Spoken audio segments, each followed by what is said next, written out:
नमो नमः। अद्यतनशिक्षणे सर्वेषां स्वागतम्। अद्य वयम् अस्मिन् खण्डे द्वादशपाठस्य पद्यानाम् अर्थान् जानीमः। इतः पूर्वं वयं पद्यानां वाचनाभ्यासं कृतवन्तः। पश्यामः कः अर्थः इति। आदौ प्रथमं पद्यं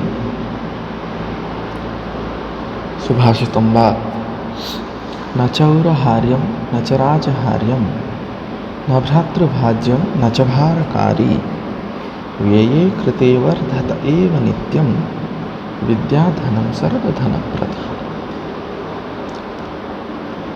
विद्याधनं चौरहार्यं न राजहार्यं च न। विद्याधनं चौरहार्यं न राजहार्यं च न। भ्रातृभाज्यं न भारकारी च न। व्यये कृते नित्यं वर्धते एव। व्यये कृते नित्यं वर्धते एव। अतः एतत् सर्वधनप्रधानम् अस्ति। न वा? विद्याधनं चौरहार्यं न। विद्याधनं चौरहार्यं न। विद्यारूपी यत् धनम भवति, विद्यारूपक जो धन होता है वह चौरहार्य नहीं होता। चौरहार्य नाम चौरेण हार्यम। चौरेण हार्यम अथवा चौरैहि हार्यम, जो चोरों के द्वारा ना, जो या चोर के द्वारा हरण योग्य है। हार्यम हरण योग्यम, जो चोर के द्वारा हरण योग्य है वो चौरहार्य है। और जो चोर के द्वारा हरण योग्य नहीं है वो चौरहार्य नहीं है। तो क्या कौन चौरहार्य नहीं है? हाँ, किम चौरहार्यम न? विद्याधनम चौरहार्यम न, अर्थात विद्या रूपक धन को चोर हरण नहीं कर सकता। चोर हरण नहीं कर सकता। विद्याधनम चौरहार्यम न अपि च राजहार्यम न। और क्या है? न राज्यापि हार्यम न। राज्यापि हार्यम न, राज्यापि हरण योग्यम न। राजा के द्वारा भी इसको हरण नहीं किया जा सकता। ऐसा धन होता है विद्याधन जिसको चोर हरण नहीं कर सकता और राजा भी हरण नहीं कर सकता। राजा हरण कैसे करते हैं? चोर तो चुरा के ले जाता है, राजा कैसे हरण करते हैं ना? राजा सभी पे क्या है? हाँ, कर आदाय करते हैं। कर होता है ना, टैक्स लगता है। जैसे कोई भी आपके पास धन होता है, जैसे गवर्नमेंट टैक्स लेता है।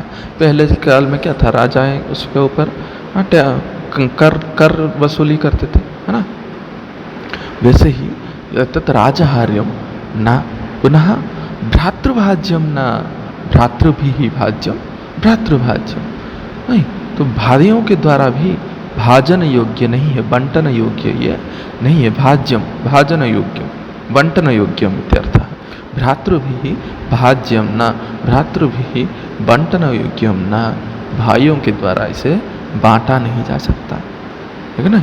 जैसे अभी क्या है, पैतृक संपत्ति है तो उसके ऊपर क्या है, भाई भाई में बंटवारा हो जाता है और वो अपने ऊपर उसका अधिकार जताने लगते हैं कि नहीं ये इसमें मेरा भी हिस्सा है। तो ऐसा विद्याधन ऐसा नहीं है कि इसे कोई बांट सके।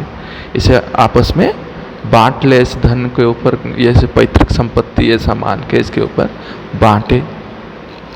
तर्हि विद्याधनम चौरहार्यम न राजहार्यम न भ्रातृभाज्यम न अपि च न भारकारी। अपि च न भारकारी। भारम कारयति इति भारकारी। भारम कारयति इति भारकारी। भार जो भार करवाता है, क्या भार करवाता है? अगर आप किसी से धन उधार लेते हैं, जो सामान्य धन स्वर्ण आदि अलंकार हो या फिर वित्त आदि हो, उसे अगर हम किसी से उधार लें तो वो क्या है, हमें भार हमारे ऊपर भार सदृश होता है, बोझ के सदृश होता है। जब तक उसकी परिशोध नहीं किया जाता, जब तक उसका प्रत्यर्पण नहीं कर दिया जाता, तब तक उसको हमें भार देता है, बोझ के सदृश होता है। परंतु विद्याधनम तथा नास्ति। विद्याधनम कदापि भारकारी न भवति। यदि वयं विद्याधनस्य अर्जनं कुर्मः तर्हि एतत् किं भवति? अस्मदीय धनं भवति। एतद् स्वकीय धनं भवति। एतत् पुनः भारकारी न भवति। हाँ, अगर हम किसी से, जैसे शिक्षक हमें विद्याधन का देते हैं, हम किसे विद्याधिकार करते हैं? कुतः विद्यां प्राप्नुमः शिक्षकेभ्यः न वा गुरुभ्यः। तो गुरुओं से जब हम विद्या की प्राप्ति करते हैं तो उसके उपरांत क्या है, ये धन क्या होता है, ये हमें भार के सदृश वो नहीं देते हैं, है ना। जो उनके पास था उससे फिर हमारे पास आ जाता है, उससे फिर हमारे पास आ जाता है और वो हमारा बन जाता है, पूर्णतः हमारा अधिकार उस पर रह जाता है, फिर वो किसी ऋण के रूप ही नहीं रहता है ना। वो हमें बोझ नहीं होता है। भार सदृशम न भवति तादृशम धनम विद्याधनम भवति यत् भार सदृशम न भवति यत् भारम न कारयति न वा। अतः विद्याधनम एवं च अन्यत् किं भवति, न व्यये कृते नित्यं वर्धते एव। वर्धते एव, वर्धत एव, यहाँ पे जो रूप हम देख रहे हैं वो वास्तव में क्या है, वर्धते एव, संधि के कारण एकार का लोप हो रखा है। वर्धता एव अर्थात वर्धते एव, व्यये कृते नित्यं वर्धते एव। व्यये कृते, अगर हम सामान्य यदि वयं यत् वित्तादि धनानि सन्ति तेषां व्ययं कुर्मः तर्हि किं भवति, तेषां क्षयः भवति, तत् क्षीयते। अन्यानि धनानि क्षीयन्ते, स्वर्णं भवतु वित्तं भवतु, यदि तस्य व्ययः भवति तर्हि तत् क्षीयते, तस्य क्षयः भवति। परन्तु विद्यारूपी धनस्य व्यये कृते, यदा विद्यारूपी धनस्य व्ययं भवति, व्ययः भवति, तदा तस्य वृद्धिः जायते, तद् वर्धते, नित्यं वर्धते। यदा यदा वयं किं कुर्मः, विद्यारूपी धनस्य व्ययं कुर्मः, तदा तदा तस्य वृद्धिः जायते। कथं, शिक्षकस्य समीपे अथवा गुरोः समीपे विद्या भवति, पुनः सा विद्या यदा छात्रस्य पार्श्वे आगच्छति तर्हि सा एव विद्या शिक्षकस्य पार्श्वे स्थिते सति छात्रस्य पार्श्वे अपि भवति। तेन तस्याः विद्यायाः वृद्धिः सम्भवति, तस्यां काचित् हानिः कश्चित् क्षयः न जायते। जब किसी शिक्षक के पास, गुरु के पास विद्या होती है और वो छात्रों को उसे देते हैं तो क्या होती है, वही विद्या द्विगुणित, त्रिगुणित, चतुर्गुणित, पंचगुणित, 100 गुणित हो जाता है ना। एक के पास था और 100 को बांट दिया उसने, तो फिर जो उसके पास था वही विद्या फिर 100 के पास गया। इसका मतलब ये हुआ कि जो गुरु के पास जो विद्या थी वो उनसे क्या, उनसे क्षय हो गई? नहीं, जैसे उनको वो व्यय किए वो क्या हुआ, बाकी 100 में भी आ गया, तो उसमें क्या हुई, उसी विद्या की वृद्धि घटी। विद्याधनम व्यये कृते नित्यम वर्धते, ये उसकी विशेषता है।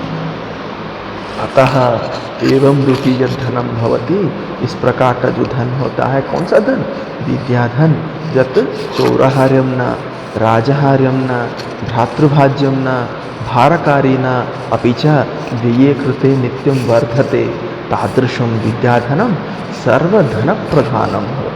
सर्वधनेषु प्रधानम, सर्वधन प्रधानम, सभी धनों में जो प्रधान होता है, सर्वेषु धनेषु प्रधानम, सभी धनों में जो मुख्य होता है, वैसा धन ये विद्याधन है। क्यों? क्योंकि इसमें इसे कोई चोर हरण नहीं कर सकता, राजा हरण नहीं कर सकता, भाई बांट नहीं सकते, ये भारकारी नहीं है। और इसको सबसे महत्ता क्या है, इसको व्यय करने से बढ़ती है, क्षय नहीं होती है ना। अतः एक विद्याधनम सर्वधन प्रधानम होते, तर्हि किं न चौरहार्यम विद्याधनम, किं राजहार्यम न विद्याधनम, किं भ्रातृभाज्यम न विद्याधनम, किं भारकारी न विद्याधनम, किं व्यये कृते नित्यं वर्धते विद्याधनम, किं सर्वधन प्रधानम विद्याधनम। विद्याधनम किमर्थम सर्वधन प्रधानम, न विद्याधनम चौरहार्यम न राजहार्यम न भ्रातृभाज्यम न भारकारी च न अपि च व्यये कृते नित्यं वर्धते। अतः विद्याधनम सर्वधन प्रधानम। एवं तत्र भवति किल, समझे सभी? अग्रिमं पद्यं पश्यामः। विद्या नाम नरस्य रूपमधिकं प्रच्छन्नगुप्तं धनं, विद्या भोगकरी यशः सुखकरी, विद्या गुरूणां गुरुः, विद्या बन्धुजनो विदेशगमने, विद्या परा देवता, विद्या राजसु पूज्यते नहि धनं, विद्या विद्या। विद्या नाम किं, विद्या नाम किं, का विद्या, विद्या क्या होती है, नहीं तस्यैव वर्णनमत्र भवति। किं विद्या, का विद्या, विद्या नाम नरस्य अधिकं रूपं। विद्या नाम किं, विद्या नाम नरस्य अधिकं रूपं, रूपम् अधिकं, विद्या नाम नरस्य अधिकं रूपं। नरस्य यत् सर्वोत्तमं स्वरूपं भवति स तथैव विद्या। मनुष्यस्य यत् सर्वोत्तमं स्वरूपं भवति, यत् सर्वोत्तमं सौन्दर्यं भवति तथैव विद्या।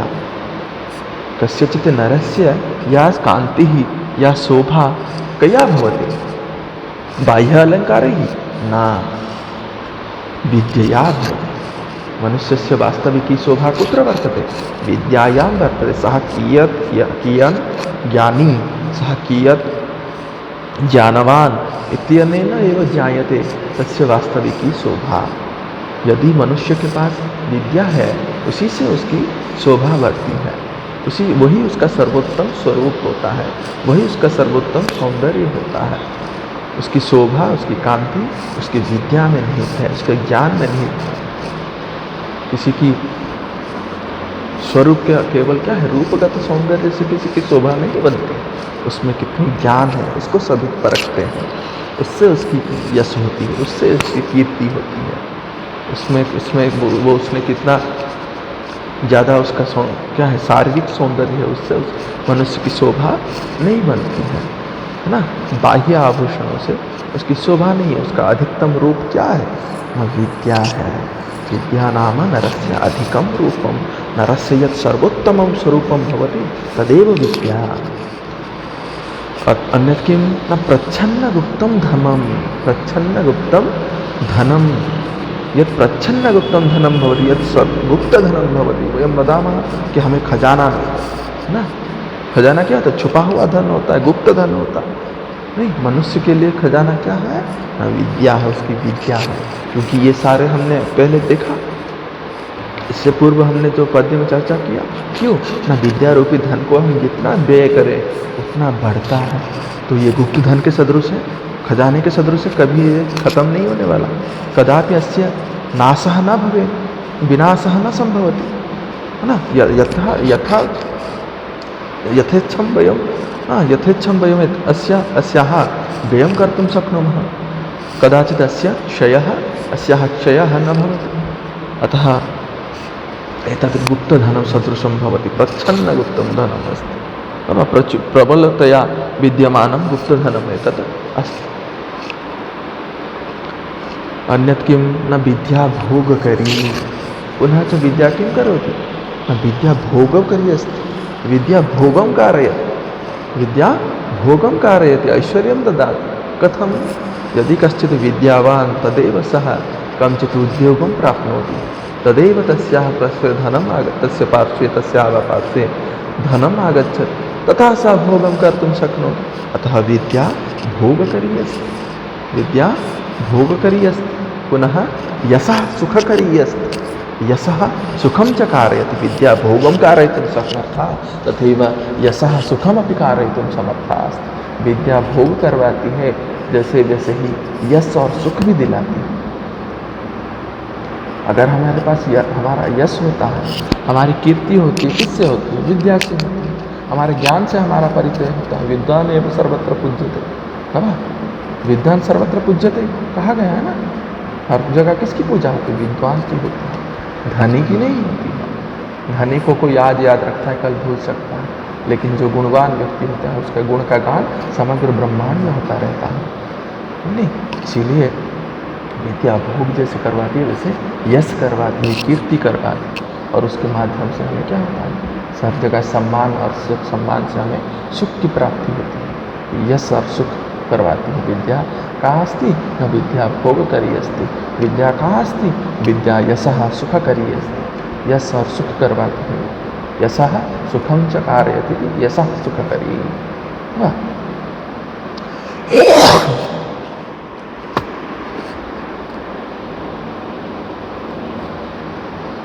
विद्या गुरूणां गुरुः, पुनः च विद्या कीदृशी भवति, अथवा विद्या का भवति, न विद्या गुरूणामपि गुरुः भवति, गुरूणामपि गुरुः, न वा।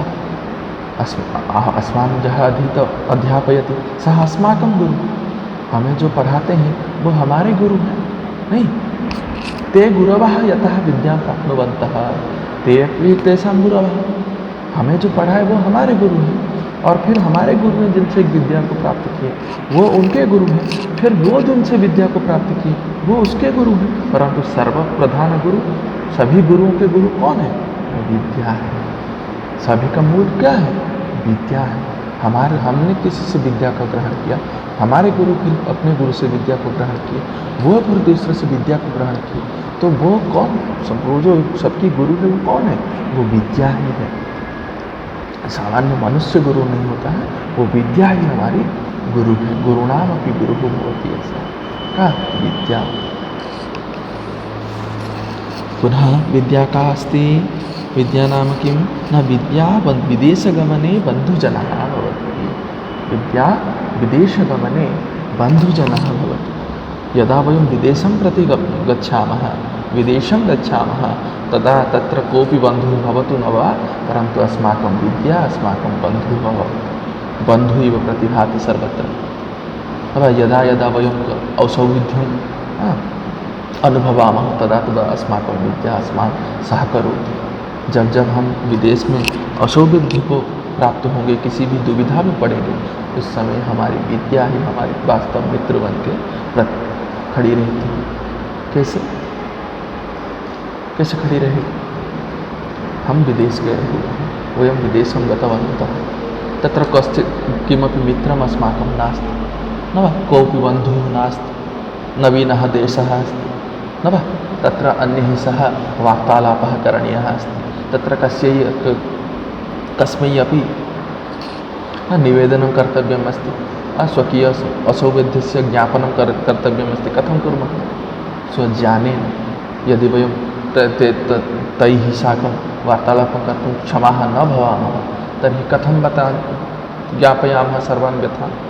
अतः अस्माकं विदेशस्थले वास्तवबन्धुः अस्माकं विद्या एव भवति। विदेश में अगर हम गए हुए हैं और वहाँ हम किसी असुविधा में पड़ जाते हैं तो उस समय हमें उपस्थित बुद्धि का प्रयोग करना होता है ना। वो किससे कर पाएंगे हम? हमारी विद्या के द्वारा, हमारे ज्ञान के द्वारा, ठीक नहीं? तथैव हम मान लीजिए हम किसी एक असुविधा में पड़े हैं, किसी को बताना है। अगर हम उस समय जो अंतर्राष्ट्रीय किसी भावा व्यक्ति को ना जाने होंगे तो फिर हम कैसे उनको बताएंगे? इसीलिए जो हम विदेश में कोई बंधु हो ना हो, हमारी वास्तव विद्या हमारी विद्या ही, बंधु हमारी विद्या ही होती है। अपि च किं भवति? न विद्या परा देवता, विद्या परा देवता भवति। विद्या सर्वोत्तमा विद्या भवति, देवता भवति। जो सर्वश्रेष्ठ देवता है, सबसे बड़ी देवता है, परा नाम किं? सर्वोत्तमा। विद्या परा देवता भवति, विद्या सर्वोत्तमा देवता भवति। है विद्या ही सबसे हमारे लिए गुरु के सदृश है, हमारे देवता के सदृश है। अगर विद्या को हम क्या करेंगे, जितनी उपासना करेंगे उतना ही हमारी ये विद्या फलवती होगी। नहीं, ये विद्या फलवती होगी। जैसे हम भगवान की पूजा किस लिए करते हैं? भगवान को हम संतुष्ट करना चाहते हैं ताकि हमें उनसे आशीष की प्राप्ति हो, हमारे जीवन में कोई दुख ना रहे। वैसे ही ये विद्या के अगर हम छात्र जीवन में इस विद्या की उपासना हम करेंगे, ये विद्या हमें क्या करेगी? विद्या की उपासना कैसे करेंगे? उसका अध्ययन करके। विद्या की उपासना करने का तात्पर्य ये नहीं कि उसे फूल चंदन आदि दे के पूजा करें। विद्या की उपासना करना है मतलब उसका अध्ययन करना है, संकलित रूप से उसका अध्ययन करते रहना है। उससे क्या होगा? ये विद्या फलवती होगी और हमें उचित ज्ञान की प्राप्ति होगी और ये हमारे सभी मनोकामना को पूरी करने में समर्थ होगी। जैसे भगवान को हम अपनी मनोकामना पूर्ति के लिए पूजा करते हैं, वैसे ही इस विद्या का अगर हम पूजा करें, इसका उपासना करें, मतलब उचित अध्ययन करें, तो ये हमें फलवती होकर सभी हमारी मनोकामनाओं को पूर्ति करने में समर्थ होगी। अतः ये विद्या परा देवता अस्ति, परा देवता अस्ति, श्रेष्ठ देवता अस्ति, सर्वोत्तमा देवता अस्ति। विद्या राजसु पूज्यते, राजसु विद्या पूज्यते, धनम न। धनम न राजस्वपि यदा राजसभासु वा राजसु राजद्वारेषु कस्य पूजनं भवति? विद्यायाः पूजनं। यदा राजसभायां काचित् असुविधा समुत्पद्यते, जब राजसभा में किसी असुविधा आन पड़ती है, कोई असुविधा आन पड़ती है, तब वो किसे पूछते हैं? राजगुरु को पूछते हैं या मंत्री को पूछते हैं। तो वो मंत्री किसके माध्यम से अपनी मंत्रणा रखते हैं? वो राजगुरु जो मंत्रणा देते हैं वो क्या होती है? वो उनकी विद्या होती है, और उस विद्या के कारण ही उन्हें वहाँ पे पूजा जाता है ना। उनके धन के कारण पूजा नहीं जाता, उनमें जो विद्या विद्यमान है उसके कारण ही उन्हें पूजा जाता है। तो राजसु अपि विद्या पूज्यते, नहीं धनम ना। कोई कितने भी वित्त का अधिकारी हो, कितने भी धन का अधिकारी हो, जब कोई राजा आदि को कोई उचित मंत्रणा चाहिए होती है तो वो एक विद्यावान व्यक्ति को पूछता है ना, एक गुणी व्यक्ति को पूछता है। अतः राजसु अपि विद्या पूज्यते धनम न। विद्याविहीनः पशुः, और जो इस विद्या से विहीन होता है वो पशु के सदृश होता है। अतः पशु और मनुष्य में अंतर क्या है? इस विद्या का ही अंतर है कि नहीं? हम पशु क्या है? सदसत का विवेक नहीं कर पाता है, और जो मनुष्य होता है वो सदसत का विवेक कर पाता है। किसके माध्यम से?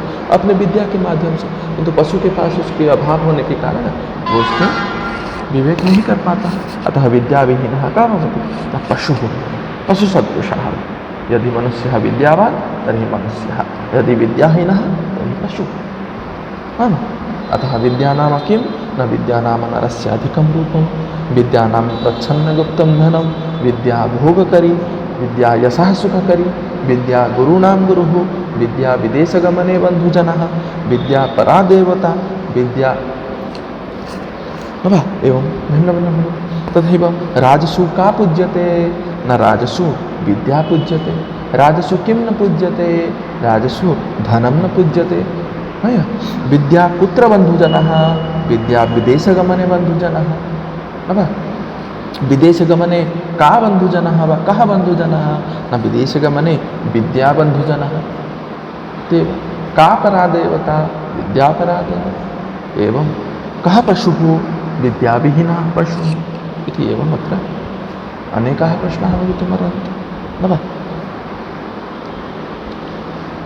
तो पुनः पश्यामः किं? न विद्या नाम नरस्य अधिकं रूपम। विद्या का मतलब क्या होता है? ना नरक मनुष्य का सर्वोत्तम स्वरूप, तथा प्रच्छन्न गुप्त धन, भोगकरी, यशः सुखकरी, गुरुओं का गुरु, बंधु विदेश गमन के समय बंधु के सदृश, सबसे सर्वोत्तम देवता के सदृश। जो राजसभा में पूजन किया जाता है वो विद्या है नहीं? तो ये सब क्या है? विद्या की महत्ता है। इसमें सभी विद्या की महत्ता बताई गई है, और जो विद्या से विहीन है उसे पशु बताया गया है। तथैव अग्रिमं पद्यं पश्यामः। यहाँ पे सभी पद्यों में विद्या की महत्ता का ही वर्णन है। कैसे विद्याधन हमारा सर्वोत्तम धन है। केयूरान विभूषयन्ति पुरुषम, हारा न चंद्रोज्ज्वला, न श्लानं न विलेपनं न कुसुमं, नालंकृता मूर्धजा, वर्णिकासमलं करोति पुरुषं, या संस्कृताधार्यते, क्षीयन्ते खिलभूषणानि सततं, वाग्भूषणं भूषणं। केयूराः पुरुषं न विभूषयन्ति। केयूराः चंद्रोज्ज्वलाः हाराः च पुरुषं न विभूषयन्ति। पुनः न स्नानं न विलेपनं न कुसुमं न अलंकृता मूर्धजाः। न स्नानं न विलेपनं न कुसुमं न अलंकृताः मूर्धजाः पुरुषं विभूषयन्ति। पुरुषं केन विभूषयन्ति? न पुरुषं चंद्रोज्ज्वलाः हाराः, केयूराः, स्नानं, विलेपनं, कुसुमं, अलंकृताः मूर्धजाः च न विभूषयन्ति। किसी एक पुरुष को केयूराः न विभूषयन्ति। नाम केयूराः के भवन्ति? केयूराः बाजुबन्धाः। ना, जो हमारे वीरता का प्रतीक होता है, हम अपने बाजू में पहनते हैं, या फिर क्षत्रिय आदि हमने देखा होगा राजा महाराजा आदि को अपने बाजू में पहने हुए, वो बाजूबंद ही क्या है ना, केयूर रहा है ना, केयूर रहा। तो पुरुष की शोभा उस केयूर से नहीं है, पुरुष की शोभा उस केयूर से नहीं है। अपिच न चंद्रोज्ज्वला हाराः, चंद्रस्य उज्ज्वल समम हाराः, चंद्र के उज्ज्वल के भांति हार के धारण से, अलंकार के धारण से भी पुरुष की शोभा नहीं है। केयूराः पुरुषम न विभूषयन्ति, चंद्रोज्ज्वलाः हाराः अपि पुरुषम न विभूषयन्ति। केवल कोई चंद्र के उज्ज्वल के समान हीरे मोती आदि से संलग्न हार धारण कर ले तो क्या उससे पुरुष की शोभा बनी रहेगी? ना। न स्नानं पुनः कश्चित् सुगंधित द्रव्याणां लेपनैः स्नानं करोति, तेन किं पुरुषस्य शोभा भवति? न, तेन अपि पुरुषः न विभूष्यते, पुरुषं न स्नानमपि न विभूषयति। सुगंधित द्रव्यैः पुरुष स्नानेन पुरुषस्य शोभा न भवति। सुगंधित द्रव्य आदि का लेपन करके स्नान कर लेने से पुरुष की शोभा नहीं होती है। न विलेपनम, तो ऐसे ही विलेपन, सुगंधित द्रव्य आदि का लेपन कर ले हम, है ना, जैसे आजकल हम क्या करते हैं, डीओ आदि लगाते हैं, या फिर हाँ भिन्न भिन्न पाउडर ये सब आप लगाते हो, नहीं, तो उससे भी पुरुष की शोभा नहीं होता है किसी विलेपन करने से। या फिर हम हाँ क्या करें, अपना पूर्व काल में क्या होता था, ये चंदन आदि का लेप लिया जाता था सुगंधित होने के लिए, नहीं, तो वैसे ही उन सारे विलेपन से पुरुष की शोभा नहीं होती। जैसे ना कुसुमम, हाँ कुसुम की फूल का अगर हम धारण कर ले, हाथ में राजा महाराजा क्या करते थे, हाथ में फूलों को लगा के रखते थे, नहीं, जो सुगंधित पुष्प होते हैं उससे भी मनुष्य की शोभा नहीं होती है। ना अलंकृताः मूर्धजाः, मूर्धजाः नाम किम, मूर्धनी जाता है, मूर्धजाः जो हमारे सिर पे जाते होते हैं, केशाः, मूर्धजाः केशाः, न अलंकृताः मूर्धजाः। अगर हम अपने केशों को सजा के रखें, अलंकृत करके रखें, तो भी उससे मनुष्य की शोभा है, ऐसा नहीं है। मतलब क्या है ना, ये सारे जो चीज़ें हैं कि चंद्रोज्ज्वल के समान हार का धारण करना, केयूर का धारण करना, स्नान आदि विलेपन आदि करना, कुसुम आदि का धारण करना, या फिर केशों का अलंकार करना, केशों का सज्जाकरण करना, ये सब बाह्य आभूषण है, ये केवल बाह्य सौंदर्य के प्रतीक हैं। एतानि केवलं बाह्य सौंदर्यस्य वर्धकानि भवन्ति, परंतु अंतः सौंदर्यं केन भवति न, एका समल, एका वाणी, कीदृशा वाणी, कीदृशी वाणी न, या संस्कृताधार्यते तादृशी वाणी एका पुरुषं समलं करोति, या संस्कृताधार्यते तादृशी वाणी एका पुरुषं समलं करोति। या वाणी संस्कृता भवति, या वाणी परिशुद्धा भवति, या वाणी परिष्कृता भवति, तादृशी वाणी एव पुरुषं समलं करोति। संस्कृत वाणी बोलने से, वचन बोलने से, परिष्कृत वचन बोलने से पुरुष की शोभा बनी रहेगी, कि इन सभी बाह्य अलंकारों को धारण करने से नहीं। पुरुषम का समलं करोति न संस्कृता वाणी, संस्कृता वाणी, या वाणी संस्कृताधार्यते सा एका पुरुषम समलं करोति, वो अकेले ही उस पुरुष को समलन कर शोभित करने में समर्थ होती है। वो क्या है न, संस्कृता वाणी, परिष्कृता वाणी, संस्कार युक्ता वाणी। परंतु ये केयूर आदि का धारण कर लेने से, ये पुरुष चंद्रोज्ज्वल हार पहन लेने से, स्नान विलेपन आदि कर लेने से, कुसुम आदि का धारण करने से, या फिर केशों के अलंकार करने से पुरुष की शोभा नहीं होती है। और पुरुष की वो संस्कृता वाणी इसमें कौन लाती है, वो परिष्कृत वाणी किससे आती है? विद्या भवति, विद्या के कारण संभव होती है। जो विद्यावान होता है उसी की वाणी संस्कृत होती है, उसी की वाणी परिष्कृत होती है, उसी की वाणी शुद्ध होती है, और उसके माध्यम से हर किसी की तुष्टि होती है। प्रिय वाक्य प्रदान सर्वे तुष्यन्ति जन्तवः प्रदान। तो उसी तरह संस्कृत परिष्कृत वाणी के प्रयोग करने से ही मनुष्य की शोभा है, न कि इन बाह्य आभूषणों के धारण करने से।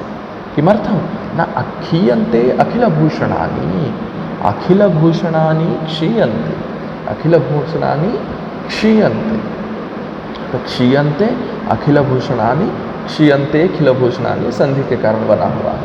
वैसे ही वाणी एका वाणी एका रूप बना हुआ है, नहीं, वाणी एका वाणी एका।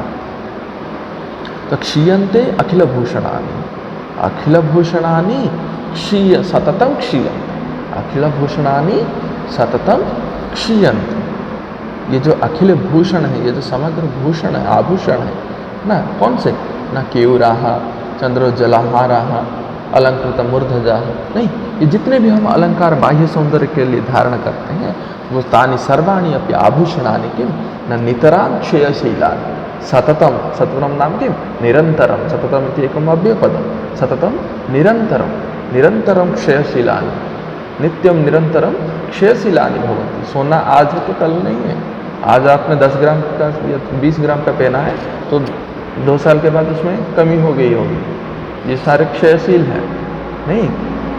या फिर आपने आज, आपके पास आज 2 लाख, आपके पास आज धन प्रचुर मात्रा में है, हो सकता है कल को ना हो, उसमें वो क्षयशील है, नहीं। परंतु वाग्भूषणम भूषण, वाग्रूपी यत् भूषणम भवति, विद्यारूपी यत् भूषणम भवति, तो संस्कृत वाणी रूपी शुद्ध वाणी रूपी यत् भूषणम भवति तद्भूषणम सर्वदा तिष्ठति, तद वास्तविकम भूषणम भवति। जो हमारी वाक्रूपी भूषण है वही वास्तविक भूषण होता है, अलंकार होता है, और उससे ही पुरुष की, मनुष्य की, पुरुष शब्द यहाँ पे उपलक्षण है, मनुष्यों के लिए उपलक्षण है, मनुष्यों के लिए कहा गया है, ना केवल पुरुष ना है ऐसा नहीं, पुरुष हो स्त्री हो, है ना। तो वाग्रूपी भूषण ही इसका वास्तव भूषण होता है, क्योंकि ये जो अखिल भूषण होते हैं, जो बाह्य सौंदर्य के लिए हम जितने भी आभूषणों का प्रयोग करते हैं वो सब क्षयशील होते हैं, परंतु वाग्रूपी भूषण का कभी क्षय नहीं होता है, इसीलिए वो वास्तव आभूषण है और उसका धारण करने से ही पुरुष की शोभा बनी रहती है ना। अतः के पुरुषम न विभूषयन्ति न केयूराः न विभूषयन्ति, पुनः के न विभूषयन्ति न चंद्रोज्जलाः हाराः न विभूषयन्ति, पुनः किम न विभूषयति न स्नानं न विभूषयति, अन्यत् किम न विभूषयति विलेपनं न विभूषयति, अन्यत् किम न विभूषयति कुसुमं न विभूषयति, पुनः के न विभूषयन्ति न अलंकृताः मूर्धजाः न विभूषयन्ति, अथवा कीदृशाः मूर्धजाः न विभूषयन्ति अलंकृताः मूर्धजाः न विभूषयन्ति। किस प्रकार के केस मनुष्य की शोभा नहीं बढ़ाते हैं, न अलंकृत केस।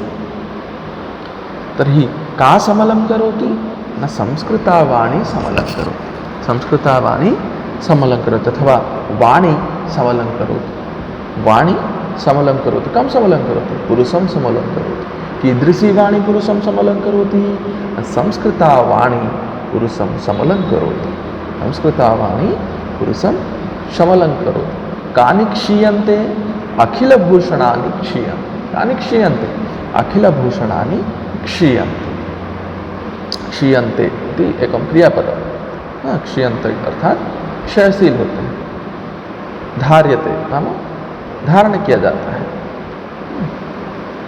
जिस संस्कृत वाणी का धारण किया जाता है वही पुरुष की शोभा बढ़ाती है। अखिल भूषणानि क्षीयन्ते, अखिल भूषणानि कदा क्षीयन्ते, अखिल भूषणानि सततं क्षीयन्ते, अखिल भूषणानि सततं क्षीयन्ते। तर्हि भूषणं वास्तवभूषणं किम् अथवा भूषणं किं न वाग्भूषणं भूषणं, वाग्भूषणं भूषणं, वाग्रूपी भूषणम् एव वास्तविकं भूषणं भवति, यत् पुरुषस्य शोभा वर्धयति, यत् पुरुषस्य शोभा वर्धयति, पुरुषं विभूषयति, विभूषयन्ति नाम शोभां वर्धयन्ति इति अर्थः। अतः हमें उस विद्या का ही अध्ययन करना है और उसका ही उपार्जन करने से हमारी शोभा बनी रहेगी, इन बाह्य आभूषणों से हमारी शोभा नहीं है। तथैव चतुर्थं पद्यं किं भवति, विद्या नाम नरस्य कीर्तिरतुला भाग्यक्षये चाश्रयः, विद्धेनुः कामदुघारतिश्च विरहे नेत्रं तृतीयं च सा, सत्कारायतनं कुलस्य महिमा रत्नैर्विना भूषणं, तस्मादन्यमुपेक्ष्य सर्वविषयं विद्याधिकारं कुरु। पुनः विद्या नाम किमिति, विद्यायाः एव महत्त्वं वर्णितमस्ति। विद्या नाम किं न विद्या नाम नरस्य अतुला कीर्तिः। विद्या नाम नरस्य अतुला कीर्तिः। कीर्ति ही अतुला, कीर्तिरतुला संधि कारण से बना हुआ है। कीर्ति ही अतुला, कीर्तिरतुला। विद्या नाम नरस्य अतुला कीर्ति ही। भाग्यक्षये आश्रयः च। भाग्यक्षये आश्रयः च। पुनः न कामदुघा धेनुः। कामदुघा धेनुः। रतिः च विरहे च रतिः। विरहे च रति। विरहे च रतिः। अपि तु तृतीयं नेत्रं च सा। अपि तु सा किं भवति? न तृतीयं नेत्रं भवति। सत्कारायतनं कुलस्य महिमा। कुलस्य महिमा सत्कारायतनं। कुलस्य महिमा सत्कारायतनं। रत्नैः विना भूषणं। रत्नैः विना अपि भूषणसदृशं भवति। तस्मात् अन्यम् उपेक्ष्य। तस्मात् अन्यम् उपेक्ष्य। ये तीनों शब्द मिलकर क्या बने हुए? तस्मादन्यम उपेक्ष्य। तस्मादन्यम उपेक्ष्य। तस्मात् अन्यम उपेक्ष्य सर्वविषयम्। तस्मात् अन्यम सर्वविषयम् उपेक्ष्य। तस्मात् अन्यम सर्वविषयम् उपेक्ष्य विद्याधिकारं कुरु। विद्याधिकारं कुरु। किं वदति? न विद्या नाम नरस्य अतुला कीर्तिः। विद्या नाम नरस्य अतुलनीया कीर्तिः। यस्याः तुलनं वयं कर्तुं न शक्नुमः। विद्या एतावतीं कीर्तिं यच्छति, तस्याः तुलना वयं कर्तुं न शक्नुमः। ऐसा अतुलनीया कीर्ति भवति। विद्या का मतलब मनुष्य की अतुलनीय कीर्ति है। मनुष्य को अतुल्य कीर्ति का अधिकारी करवाती है वो विद्या है। इससे इतना हमारा यश बढ़ता है कि हम उसकी तुलना भी नहीं कर सकते। किसी से हम तुलना नहीं कर सकते हैं। इतनी कीर्ति हमें यश समय दिलाती है। अतः विद्या नाम नरस्य अतुला कीर्ति ही। कीदृशी कीर्ति ही? अतुला कीर्ति ही। यस्य तुलना कर्तुं न शक्यते। भाग्यक्षये च आश्रयः। अपि च विद्या किं भवति? न यदा अस्माकं भाग्यक्षयः भवति वयं वदामः अहो दुर्भाग्यं मम। नहीं, हम भाग्य को दोष देते हैं ना कि ये बड़ा दुर्भाग्य है मेरा, ऐसा हो गया वैसा हो गया, एवं अभवत् तथा अभवत्। अब ओहो मम दुर्भाग्यमस्ति किं करवाणि यदि वयं चिन्तयामः। नहीं, तदानीम् अस्माकम् आश्रयः कः भवति? अस्माकं विद्या, अस्माकं ज्ञानं तदेव अस्मान् सहकरोति। यदा यदा वयं कस्मिंचित् असौविध्ये पतामः, नहीं किसी की असौविध्य में पड़ जाते हैं, तदा तदा किं भवति? न अस्माकं विद्या एवं आश्रयवत् प्रतिभाति। हमारी विद्या ही आश्रय बन के आती है। नहीं, हम किसी असौविध्य से कैसे निकल पाते हैं? अपने ज्ञान के प्रयोग से, अपनी विद्या के प्रयोग से। तो जब जब हम बोलते हैं कि हमारा भाग्य दुर्भाग्य है, तो उस दुर्भाग्य समय हमारे आश्रय कौन है? न हमारी विद्या है। भाग्य के क्षय के समय, भाग्य के दुर्भाग्य के समय आश्रय कौन है? न हमारी विद्या है। अपि च का भवति? न कामदुघा धेनु। विद्या कामदुघा धेनु। यथा कामधेनु। कामदुघा धेनु मतलब कामदुघा, यह कामान् पूरयति। यह कामान् पूरयति न वा? कामान् दोहयति। कामान् दोहयति। वो कामदुघा भवति, जो हमारी इच्छाओं को पूर्ण करवाती है, मांग के लाती है ना। कौन है वो? न कामदुघा धेनुः। यथा कामधेनुः किं भवति? न हम हमारे पुराणों में वर्णित है, अस्माकं पुराणेषु वर्णितं भवति यत् कामधेनुः सर्वान् कामान् पूरयति स्म। स्वर्गलोके एका धेनुः तिष्ठति स्म, सा सर्वेषां च मनोकामनां पूरयति स्म। इच्छा मात्रेण एव सर्वासां च मनोकामनां पूरयति स्म। तथैव अस्माकं विद्या भवति। कामदुघा धेनुघात् इव। कामदुघा धेनुः इव एव विद्या भवति। विद्या अपि सर्वान् कामान् पूरयितुं सक्षमा भवति। विद्या भी सभी कामनाओं को, सभी इच्छाओं को पूरा करने में सक्षम है न वा? कैसे? कथं? न यदि वयं विद्यायाः समुचितरूप अध्ययनं कुर्मः तर्हि वयम् उचितं पदवीं प्राप्नुमः। उचितस्थानं प्राप्नुमः, तदाधारेण वयं वृत्त्यादिकं प्राप्नुमः। तेन किं भवति? अस्माकम् इच्छायाः पूर्तिः भवितुमर्हति। वयं यत् प्राप्तुम् इच्छामः तद् वयं प्राप्तुं शक्नुमः। अद्यतनकाले अस्माकम् इच्छा का भवति? वयं किञ्चित् यानं प्राप्तुम् इच्छामः, किञ्चित् युतकं प्राप्तुम् इच्छामः, तदेव अस्माकं वस्तुतः अद्यतनकाले इच्छा भवति। परन्तु तासां सर्वासाम् इच्छानां पूर्तिः कया भवितुमर्हति? यदि वयं योग्याः भवामः तदर्थं। यदि वयं तदर्थं योग्याः भवामः, वयं कथं योग्याः भवामः? अस्माकं विद्यया समुचितरूपेण विद्याध्ययनेन एव वयं तत् कर्तुं शक्नुमः। अतः विद्या कामधुगा धेनुः भवति, यः अस्माकं कामान् पूरयितुं सक्षमा अस्ति, या अस्माकं कामान् पूरयितुं सक्षमा अस्ति। अतः विद्या कामधेनुसदृशा भवति। पुनः विरहे रतिः, यदा वयं विरहे भवामः, विरहे नाम दुःखसमये भवामः, कस्मात् अपि कारणात् अस्माकं मनः दुःखे तिष्ठति, तदानीं रतिसदृशं प्रेमसदृशं न वा अस्माकं मनोरञ्जनं कारयितुं का सक्षमा? विद्या सक्षमा। कथं? यदा भवन्तः कदाचित् भवत्यः च एतत् प्रयत्नं कुर्वन्तु एकवारं। यदा भवतीनां च मनः दुःखितं भवति, तदा एकं काव्यं पठतु, संस्कृतकाव्यानि पठतु, भवतां मनः अवश्यं रञ्जति, मनोरञ्जकं भवति। मनोरञ्जकानि भवन्ति संस्कृतकाव्यानि। जब आप किसी दुख में होते हैं तब आप क्या करेंगे ना, आपको दुख अगर उससे उपशमन चाहिए तो आप संस्कृत काव्य पढ़ें, या संस्कृत हो किसी भी विषय का हो, आप अपना किताब लेके बैठ जाएं, देखेंगे आपका मन वहाँ से हट जाएगा और फिर ये आपको मनोरंजन करवा देगी, है ना। कोई हास्य कणिकाएँ हैं, वो भी एक विद्या का ही विषय है, नहीं? तो ये सारे जब हम विरह में होते हैं उस समय भी रति के सदृश, प्रेम के सदृश हमारी विद्या हमारे मन बहलाती है ना। अतः विद्या कीदृशी भवति? न विरहे रतिसदृशी भवति। अन्यत् किं भवति?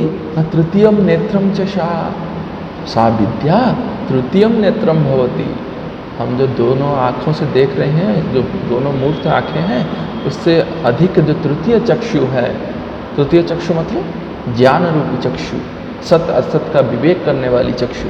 हम खुली आँखों से जो देखते हैं, फिर जो अंतर चक्षु से नहीं, जो हम उसका विश्लेषण करते हैं कि नहीं ये उचित है, ये अनुचित है, तत् उचितम है, तत् अनुचितम, ये सत असत विवेक करने में क्षम जो ज्ञान चक्षु है, वही विद्या है।